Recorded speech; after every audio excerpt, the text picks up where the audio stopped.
घर बैठे salon, AC repair, deep cleaning सब अर्बन कंपनी से मिलता है। अब ये कंपनी शेयर बाज़ार में उतर रही है। 10 सितंबर 2025 को इसका आईपीओ खुलने वाला है। इस वीडियो में हम देखेंगे अर्बन कंपनी का बिजनेस मॉडल, इसकी स्ट्रेंथ, इसकी वीकनेसेस और आईपीओ की पूरे डिटेल्स। दोस्तों चलिए सबसे पहले अर्बन कंपनी के आईपीओ के इम्पॉर्टेंट डिटेल्स देखते हैं। तो आईपीओ खुलेगा 10 सितंबर 2025 को और बंद होगा 12 सितंबर 2025 को। आईपीओ अलॉटमेंट की तारीख है 15 सितंबर 2025 और जिन्हें आईपीओ के लॉट मिलते हैं उनके डीमैट अकाउंट में शेयर 16 सितंबर 2025 तक के आ जाएंगे। लिस्टिंग यानी शेयर का national stock exchange that is NSC और Bombay stock exchange that is BSC पर ट्रेड होना शुरू हो जाएगा 17 सितंबर 2025 से। प्राइस बैंड है 98 रुपीज़ से लेकर तो 103 रुपीज़ के बीच में है। आईपीओ का issue size total 1900 crore rupees का है, जिसमें फ्रेश इश्यू है 472 करोड़ रुपीज़ के और OFS that is offer for sale यानी जिन्होंने अर्ली स्टेज में इन्वेस्ट किया था उनके स्टॉक का साइज़ है 1428 करोड़ रुपीज़ का।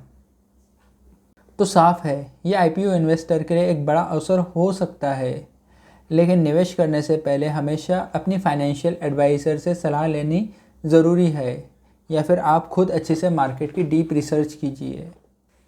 अब ज़रा अर्बन कंपनी के बिजनेसेस को समझते हैं। अर्बन कंपनी बेसिकली एक ऐसा टेक ड्रिवन प्लेटफॉर्म है जहां आप घर बैठे ऑलमोस्ट हर तरीके की होम और ब्यूटी सर्विसेज बुक कर सकते हैं। सब कुछ बस कुछ टैप्स में अवेलेबल है। कंपनी का बिजनेस 3 बड़े हिस्सों में बटा है। पहला है इंडिया कंज्यूमर सर्विसेज, जिसमें salon at home, cleaning, appliances repairing जैसे सर्विसेज आती है। दूसरा है नेटिव ब्रांड। यह कंपनी अपने खुद के प्रोडक्ट्स बेचती है जैसे वाटर प्यूरिफायर और स्मार्ट डोर लॉक्स। और तीसरा है इंटरनेशनल बिजनेसेस, जहां ये यूएई, सिंगापुर और सऊदी अरेबिया जैसे देशों में भी काम कर रही है। अब बात करें इनके बिजनेस मॉडल की तो ये काफ़ी यूनिक है। Urban company hyper local micro markets पर काम करती है, मतलब कि ये हर 3 से 5 किलोमीटर के छोटे छोटे एरियाज़ में सर्विसेज ऑर्गेनाइज की जाती है, जिसे ये माइक्रो मार्केट कहा जाता है। इससे डिलीवरी फास्ट होती है, प्रोफेशनल्स ज़्यादा अर्न करते हैं और कस्टमर्स को भी वैल्यू मिलती है। आज की तारीख में अर्बन कंपनी 12,000 से भी ज़्यादा माइक्रो मार्केटर्स में काम कर रही है और इसके पास करीब 70 लाख से ज़्यादा कस्टमर है और 54,000 से ज़्यादा एक्टिव सर्विस प्रोफेशनल्स जुड़े हुए हैं। और सबसे इम्प्रेसिव बात यह है कि प्लेटफॉर्म की average customer rating 4.79 out of 5 है, जो ट्रस्ट और क्वालिटी दोनों को दिखाता है। अगर हम अर्बन कंपनी के हाइलाइट्स देखें तो यहाँ कुछ बहुत इंटरेस्टिंग बातें सामने आती है। सबसे पहले इनके पुराने कस्टमर्स यानी जो लोग 2017 से जुड़े हुए हैं उनका स्पेंडिंग 2024 तक करीब 1.8 मल्टीप्लाई हो चुका है। यानी पहले जो यूज़र 100 रुपये की सर्विस ले रहा था तो वह अब 180 रुपीज़ की सर्विस ले रहा है। इसका सिंपल मतलब यह है कि जो लोग अर्बन कंपनी इस्तेमाल करते हैं वो बार बार वापस आते हैं और ज़्यादा खर्च करते हैं। ये किसी भी सर्विस बेस्ड कंपनी के लिए बहुत बड़ा पॉजिटिव सिग्नल है। फिर बात करें सर्विस प्रोफेशनल्स की, तो फाइनेंशियल ईयर 2026 के फर्स्ट क्वार्टर में करीब 65% प्रोफेशनल्स ने अर्बन कंपनी के अपने प्रोडक्ट्स खरीदे। एग्जाम्पल के लिए जो प्लम्बर है वो अर्बन कंपनी से ही टूल्स या वाटर प्यूरिफायर खरीद रहा है। इसने अकेले प्रोडक्ट से कंपनी को 22 करोड़ एंड 89 लाख रुपीज़ की रेवेन्यू दी। एक और चीज़ जो इसे अट्रैक्टिव बनाती है वो है प्राइसिंग। अर्बन कंपनी कुछ बेसिक सर्विसेज सिर्फ 99 रुपीज़ से शुरू करती है, जैसे प्लम्बिंग, कारपेंट्री या इलेक्ट्रिकल रिपेयरिंग। इससे अफोर्डेबिलिटी बढ़ती है और ज़्यादा लोग जुड़ते हैं। अब आते हैं इनके इंटरनेशनल बिजनेसेस पर। अर्बन कंपनी सिर्फ इंडिया तक लिमिटेड नहीं है, बल्कि यूएई, सिंगापुर और सऊदी अरेबिया जैसे देशों में भी काम कर रही है। फाइनेंशियल ईयर 26 की पहली तिमाही में ही इंटरनेशनल बिजनेसेस से इन्हें करीब 35.89 करोड़ रुपए की रेवेन्यू मिली, जो कि टोटल रेवेन्यू का लगभग 9.77% हिस्सा है। मतलब धीरे धीरे इंटरनेशनल ऑपरेशंस भी मजबूत होते जा रहे हैं। अगर हम इसके मार्केट पोटेंशियल की बात करें तो भारत में जो होम सर्विसेज के मार्केट है ये आप सोच भी नहीं सकते कि कितना बड़ा और कितना तेज़ी से बढ़ रहा है।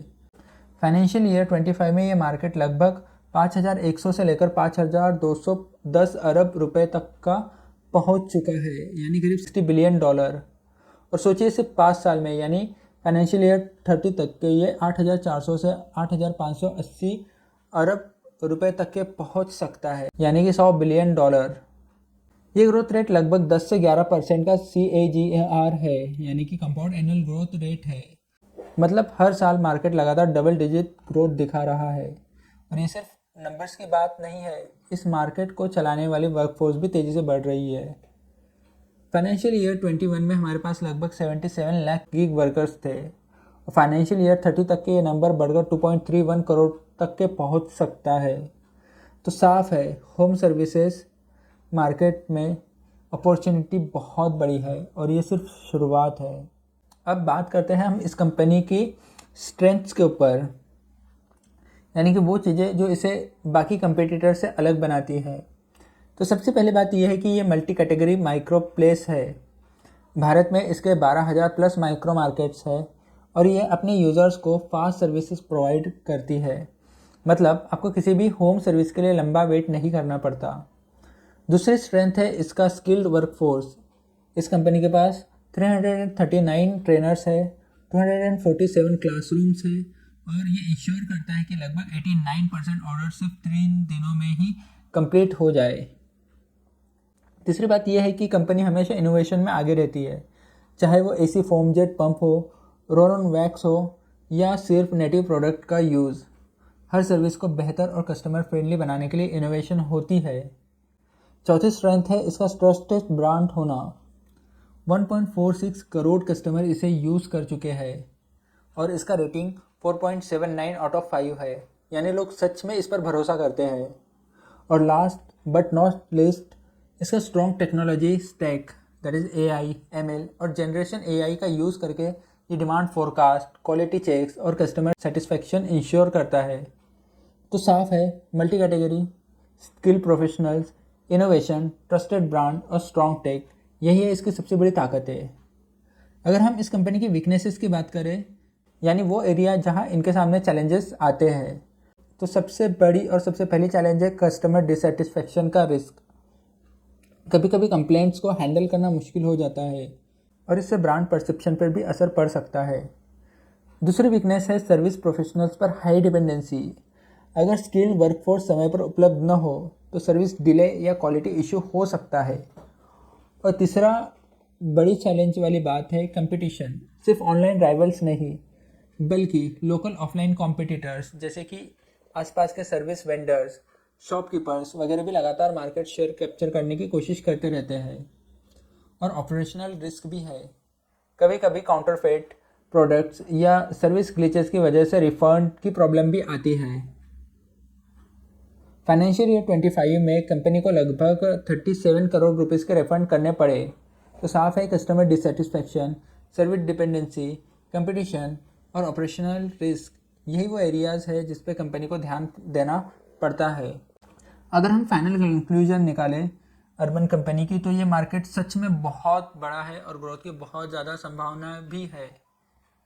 कंपनी के पास स्ट्रॉन्ग स्ट्रेंथ है, skilled workforce, multi category services, innovative products और एडवांस टेक्नोलॉजी। लेकिन इसका मतलब ये नहीं है कि इसमें रिस्क को इग्नोर किया जा सकता है, जैसे कस्टमर कंप्लेंट्स, ऑपरेशनल चैलेंजेस और कंपटीशन। अगर आप लॉन्ग टर्म इन्वेस्टर है तो यह IPO आपके लिए काफ़ी इंटरेस्टिंग अपॉर्चुनिटी हो सकती है। लेकिन फाइनल डिसीजन लेने से पहले मैं हमेशा रिकमेंड करूँगा कि आप फाइनेंशियल एडवाइज़र से सलाह ज़रूर लें या फिर खुद अच्छे से मार्केट रिसर्च कर लें। तो दोस्तों अब आपकी राय जानना चाहूँगा, अर्बन कंपनी का IPO हिट होगा या मिस? तो नीचे कमेंट्स में बताइए। और हाँ, अगर आपको ये वीडियो पसंद आया हो तो लाइक, शेयर और सब्सक्राइब करना मत भूलना, इससे मुझे मोटिवेशन मिलेगा ऐसे और कंटेंट लाने का। So thank you very much.